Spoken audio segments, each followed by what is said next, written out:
Amoka was the first daughter of her widowed mother.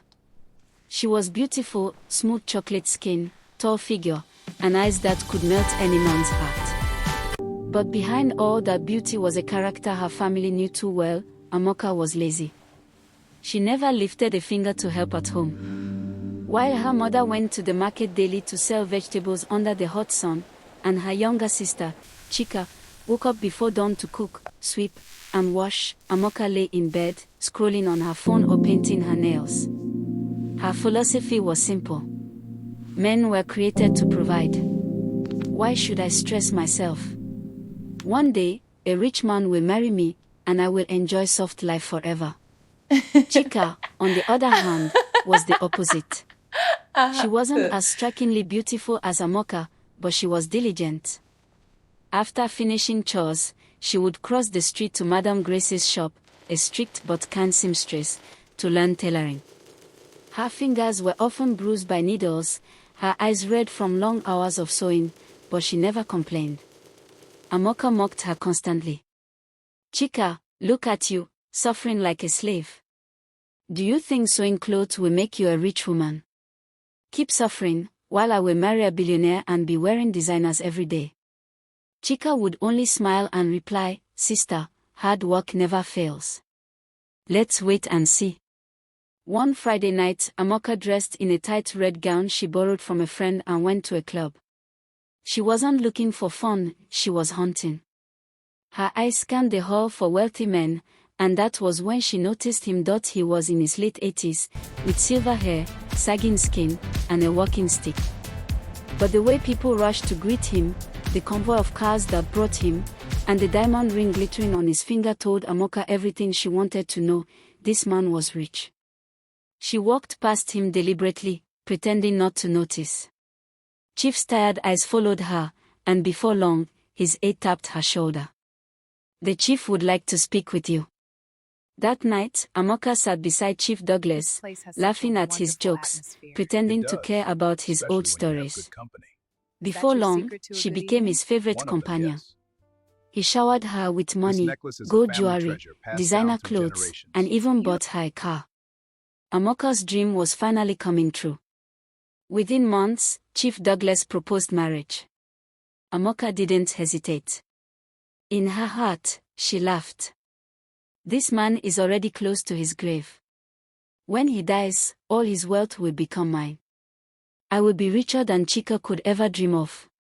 Chika tried to talk sense into her. Sister, you don't love this man.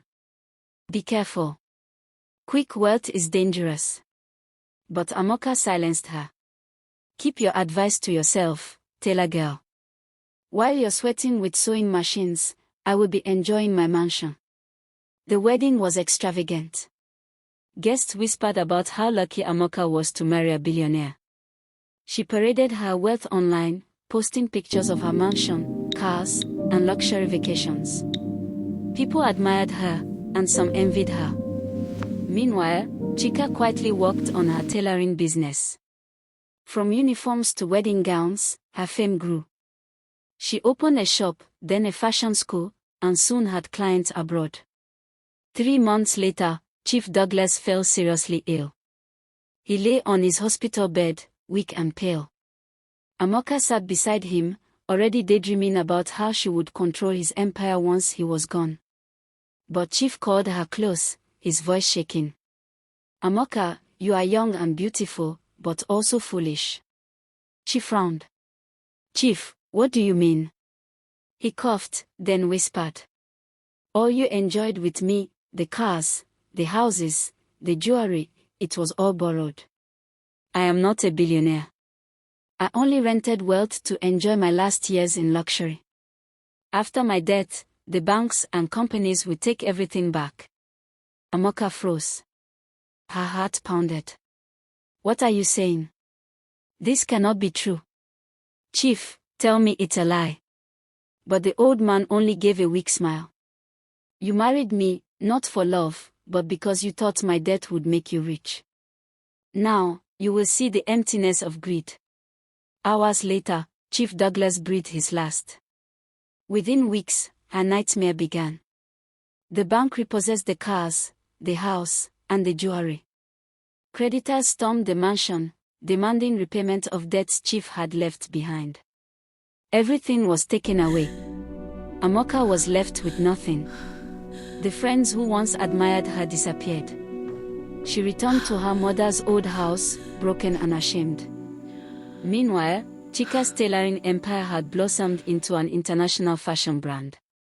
She owned luxurious houses, traveled abroad, and even employed hundreds of workers. She had become a true billionaire, not by beauty or shortcuts, but by sweat and patience. One afternoon, Amoka stood outside Chika's mansion, tears rolling down her face. The golden gates and expensive cars parked outside reminded her of everything she had lost. Chika came out, radiant and confident, dressed in one of her own elegant designs. Seeing her elder sister in rags, she rushed to embrace her. "Sister, what happened?" she asked softly. Amoka broke down in tears. "I thought beauty was enough. I thought marrying a rich man would save me. But I was wrong. Everything was fake. I lost it all. And you, through hard work, you now live the life I always dreamed of. Forgive me, Chika." Chika wiped her sister's tears. Okay, I'm here now. "It's never too late, Amoka. True worth is not in what you take from others, but in what you build with your own hands." For the first time in her life, Amoka bowed her head in humility. She finally understood that shortcuts may glitter, but they always lead to darkness, while hard work builds a legacy that even time cannot destroy. Weeks after the burial, Amoka started feeling weak. At first, she thought it was the stress of her new life of poverty, but when she visited madam. a You clinic, are the pregnant. doctor dropped Oh my a bombshell. God, really? I'm pregnant? "Congratulations, Yes, the results are madam. positive. You're 3 Can't months believe pregnant." it. It's wonderful Amoka's news. head spun. Pregnant? For Chief Douglas. Tears rolled down her cheeks. She didn't want the child. She thought of abortion, but by the time she made up her mind, it was already too late. The pregnancy was far advanced. 7 months later, Amoka gave birth to a baby I girl. hate you. The cries of the Why child did you pierced look her into heart. life? For the first I time never in her wanted life, this. she realized she I wasn't hate that I living have to for look at herself you. anymore. She was now a mother, and her child needed her. But things were not easy. With no money, no house of her own, and no wealthy man to lean on, she struggled daily to feed her daughter. One morning, with her baby tied to her back, Amoka swallowed her pride and went to Chika's fashion shop. "Chika," she said, her voice trembling, "please. I need help. I can't feed my child. Give me any work. I will do it." Chika looked at her sister, once so proud and boastful, now humble and broken, and felt pity. "Come, Amoka," she said gently. "I'll pay you to help around the shop. You can sweep, serve customers, or run errands. It won't be much, but at least you and your baby won't go hungry." For the first time in her life, Amoka worked. She swept floors, folded fabrics, and even carried goods for delivery. Customers who once saw her flaunting riches in clubs now pitied her as she struggled to make ends meet. It wasn't easy, but every day, as she watched Chika design and manage her empire with grace, Amoka learned a valuable lesson: hard work was the true foundation of wealth. After months of saving from her small pay, Amoka gathered enough to start a little kiosk by the roadside. She began selling snacks, soft drinks, and later, second-hand clothes. It was nothing compared to the luxury she once enjoyed, but it was honest work. Her daughter grew into a bright, beautiful girl, and every time Amoka looked into her eyes, she whispered, "I may have failed, but I won't let you suffer like me." Slowly, the little shop grew. Amoka was no longer chasing men or daydreaming about billionaires. She was focused on her daughter, her business, and her new life. Though things were tough, she felt a peace she had never known before. She finally understood that quick shortcuts to wealth lead to destruction, but patience, humility, and hard work, just like Chika's, could rebuild even the most broken life. Amoka's story became a warning in the neighborhood. Mothers told their daughters, don't be like Amoka, chasing men for wealth. Be like Chika or work with your hands and build your future. And Amoka herself, now a mother and a small businesswoman, would often tell her daughter, my child, never depend on another person's wealth.